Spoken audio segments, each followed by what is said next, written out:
नमस्कार दोस्तों, मैं सौमित्र कुमार मौर्य आपका स्वागत करता हूं my YouTube channel momentum classes पे। तो प्यारे दोस्तों, हम आपको पढ़ा रहे थे श्वसन तंत्र के बारे में। श्वसन तंत्र में हम बताए थे कि वो दो प्रकार के होते हैं। आंतरिक श्वसन, श्वसन दो प्रकार का होता है।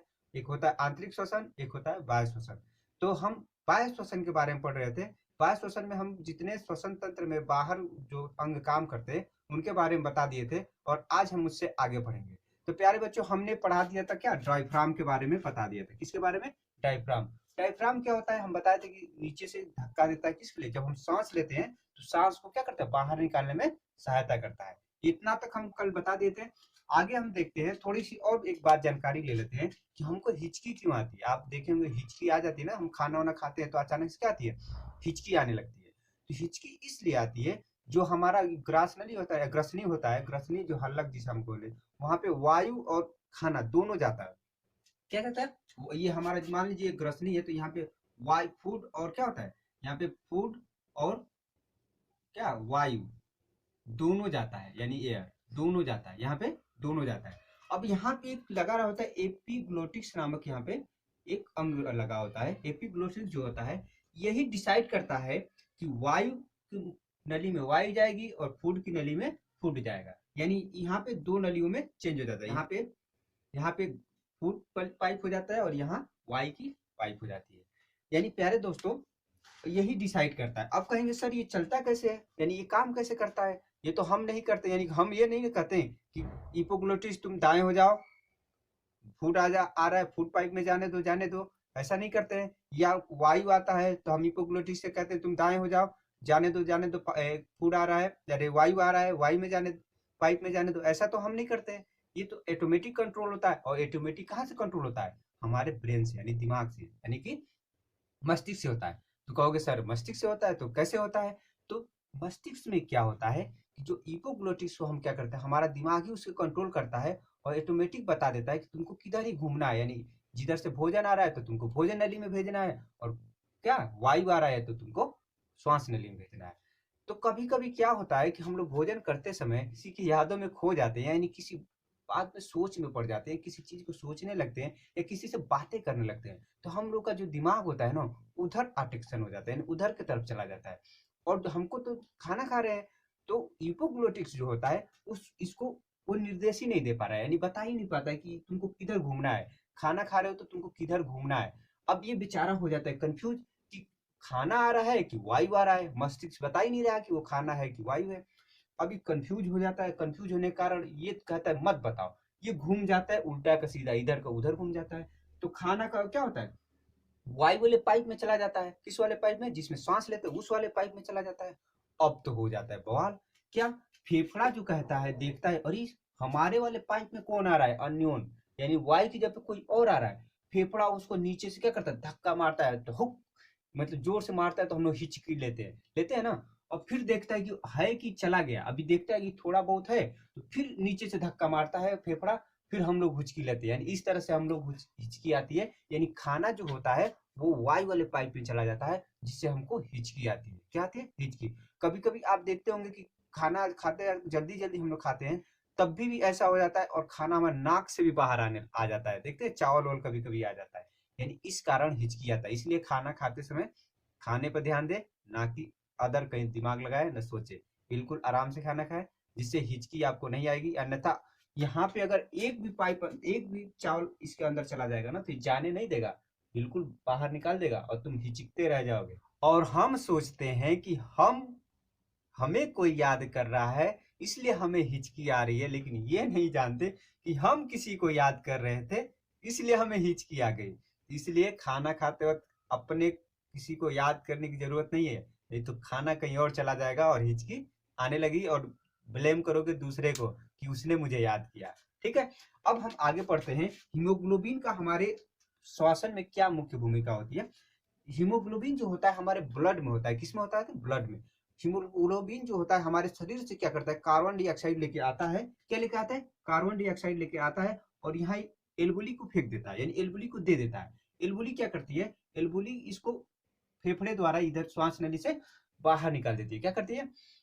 बाहर निकाल देती है। और बाहर निकालने के बाद ये हीमोग्लोबिन यहीं पे रुका रहता है, यहीं पे रुका रहता है। और जैसे ही हम श्वास लेते हैं, जैसे ही हम सांस लेते हैं वैसे ही क्या करता है, हीमोग्लोबिन यहाँ बैठा रहता है, तुरंत ऑक्सीजन को पकड़ लेता है और ऑक्सीजन को पूरे शरीर में लेके चला जाता है और सबको बांट देता है, लो तुम लो तुम लो, पूरे शरीर में क्या करता है, ऑक्सीजन को बांट देता है। और शरीर में बांटने के बाद क्या करता है वो, अब जानते हैं ब्लड पूरे चारों तरफ बटा होता है, फिर वहां से वो क्या करता है, वहां से किसको, कार्बन डाइऑक्साइड को लेता है और फिर यहाँ पे लाके फिर हीमोग्लोबिन क्या करता है, एलोवेली को दे देता है। और एलोवेली को लेते ही ये क्या करता है, हम क्या करते हैं, सांस को छोड़ देते हैं। आ समझ में, यानी कि कहने का मतलब है कि हीमोग्लोबिन पूरे यहाँ से ऑक्सीजन लेता है, पूरे शरीर में बांट देता है, तो सबको दे देता है और पूरे शरीर से क्या करता है, कार्बन डाइऑक्साइड लेके आता है और क्या करता है, इसमें हम छोड़ देते हैं। यहाँ तक बात समझ में आ गई होगी। अब लेकिन जो हीमोग्लोबिन है वो सबसे ज्यादा किससे अटैक्ट होता है, तो कार्बन मोनोऑक्साइड से अटैक्ट होता है, यानी कार्बन मोनोऑक्साइड को ज्यादा पसंद करता है।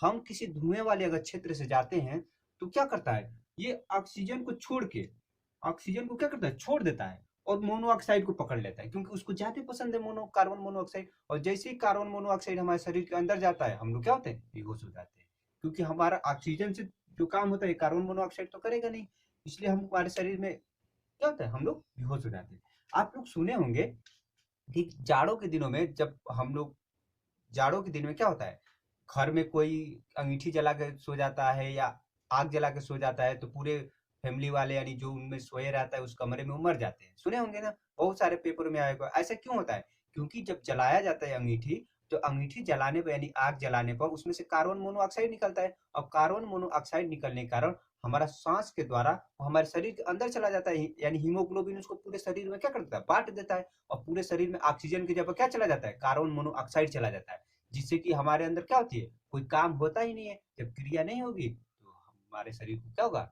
दिक्कत हो जाएगी, और दिक्कत हो जाएगी शरीर को तो जानते हैं वो इंसान क्या होता, मर जाता है। तो इस तरह से हीमोग्लोबिन एक तरह से हमारे शरीर में क्या करता है, कार्बन डाइऑक्साइड ऑक्सीजन ये सब ले आने का काम करता है, लेकिन उसमें कार्बन मोनोऑक्साइड का भी क्या करता है, ये बहुत ही पसंद करता है। अब हम देखते हैं कि हम सांस कितने लेते हैं, कितने लेने का मतलब है, एक टाइडल वॉल्यूम मतलब एक बार में हम कितने सांस ले सकते हैं, यानी कि हम एक बार में कितना सांस लेते हैं। तो आपको बता दें दोस्तों कि हम एक बार में 500 ग्राम सांस लेते हैं, कितना, 500 मिलीग्राम सांस लेते हैं, कितने सांस लेते हैं, 500 मिलीग्राम। एक 500 मिलीग्राम की पेप्सी की बोतल आती होगी, देखते होंगे, हम एक बार में उतना ही सांस लेते हैं, सिर्फ एक बार में हम कितना सांस लेंगे, 500 मिलीग्राम लेंगे, इसे कहेंगे टाइडल वॉल्यूम। क्या कहेंगे, टाइडल वॉल्यूम। उसके बाद आता है टोटल लंग कैपेसिटी, यानी कि टोटल हम एक बार में कितना सांस ले सकते हैं। हम ठीक है, तो खूब जोर से सांस खींचो तो हम कितना ले सकते हैं, तो हम लोग ले सकते हैं 6000 ml, यानी कि 6 लीटर एक बार में पूरा खींच कर सांस ले सकते हैं। कितने बार में, एक बार में 6000 मिलीलीटर ले सकते हैं। अब आपको बताते हैं दोस्तों कि हम नॉर्मली एक बार में, यानी हम दिन में ऐसे नॉर्मली कितने बार सांस लेते हैं, तो 16 बार लेते हैं। कितने बार सांस लेते हैं, 16 बार लेते हैं। और हम सोए रहते हैं रात के समय, मतलब कभी भी सोए रहते हैं तो उतना तो तेज सांस चलती नहीं है, आराम से हम 12 बार लेते हैं। कितने बार लेते हैं, 12 बार। तो अगर आपसे एवरेज पूछा जाता है कि एवरेज हम लोग कितना सांस लेते हैं, तो वही 16 से 17 बार हम क्या लेते हैं, सांस लेते हैं। कितने मिनट में, एक मिनट में। ठीक, अब आगे देखते हैं ऑक्सीजन सिलेंडर। आप ऑक्सीजन सिलेंडर के बारे में पढ़े होंगे कि आखिर सिलेंडर में ऑक्सीजन ही सिर्फ होता है कि और कुछ होता है। तो दोस्तों आपको बता दें कि ऑक्सीजन सिलेंडर में अगर हम पर्वत पे जाते हैं, कहाँ पे जाते हैं, पर्वत पे, जो पर्वतरोही होते हैं वो लोग जाते हैं, तो ऑक्सीजन के साथ उन लोगों में नाइट्रोजन मिलाया जाता है। क्या मिलाया जाता है, नाइट्रोजन। अगर वो समुद्र के नीचे जाते हैं तो ऑक्सीजन के साथ भी नाइट्रोजन मिलाया जाता है। लेकिन अगर वो गहराई यानी समुद्र के बहुत नीचे, लगभग 300-400 मीटर के नीचे जा रहे हो, तो इनमें क्या हो जाएगा, उसमें ऑक्सीजन के साथ क्या मिलाया जाएगा, हाइड्रोजन मिलाया जाएगा। क्या मिलाया जाएगा, हाइड्रोजन। आप सोच रहे होंगे कि आखिर इसमें नाइट्रोजन हाइड्रोजन मिलाने की जरूरत क्या है। दोस्तों आपको हम बता दें कि हम लोग सांस जो लेते हैं, यानी वातावरण में देखते हैं नाइट्रोजन है, बहुत क्या, कार्बन डाइऑक्साइड है, ऑक्सीजन है, ये सब हम लेते हैं तो अलग अलग गैस मिली होती है। इसी कारण हमारी आदत होती है क्या, अलग अलग गैस के साथ ऑक्सीजन लेने की, इसलिए हम लोग इनके साथ ये मिलाया जाता है। डायरेक्ट हम ऑक्सीजन नहीं मिला सकते। आपको और बता दें, जो आईसीयू होता है, आईसीयू किसे कहते हैं, जहाँ पे हमेशा क्या होता है, वहाँ पे हमेशा डॉक्टर रहते हैं, प्रॉपर तरीके से आपको देखा जाता है। जो नॉर्मल बेड, नॉर्मल जो होते हैं, कहते हैं वार्ड में भर्ती कर दो, तो वार्ड वाले में कोई आता नहीं है, बहुत 2-4 घंटे में एक नर्स या डॉक्टर आ जाता है, लेकिन आईसीयू में आपको हमेशा देखभाल किया जाता है। तो उसमें एक नॉर्मल तरह से ऑक्सीजन लगाया जाता है। नॉर्मल तरह से ऑक्सीजन मतलब सिलेंडर रख के एक नाक पे लगा दिया गया, आप सांस ले रहे हैं आराम से, तो उसमें तो ऑक्सीजन और हाइड्रोजन रहता है। लेकिन आपको अगर किसी बहुत ज्यादा क्रिटिकल कंडीशन है, आपको सांस लेने में बहुत ज्यादा दिक्कत होती है, तो आपको नली लगा दिया जाता है मुंह के अंदर, यहाँ पे लाके, और फेफड़े के अंदर नली लगा दिया जाता है, और वो वहां से सांस लिया जाता है, ले जाया जाता है। वो वेंटिलेटर होता है। क्या होता है? वेंटिलेटर। वेंटिलेटर में आपको सांस नहीं लेना होता है, वो आपके क्या करता है, फेफड़े में ले जाके सांस देता है, मतलब कार्बन ऑक्सीजन देता है, और वो कार्बन डाइऑक्साइड लेता है, आप कुछ नहीं करते हैं। ठीक। तो प्यारे दोस्तों, आगे वाले अब क्लास में हम पढ़ेंगे क्या, आंतरिक श्वसन के बारे में, और उसमें हम बताएंगे कि कैसे ऊर्जा निकलती है, क्रेब्स साइकिल कैसे होता है, इसके बारे में हम अगले वीडियो में बनाए देखेंगे। तो प्यारे दोस्तों, आप हमारे वीडियो अगर पसंद आए, मेरे समझाने का तरीका पसंद आया, तो लाइक और कमेंट जरूर करें। धन्यवाद।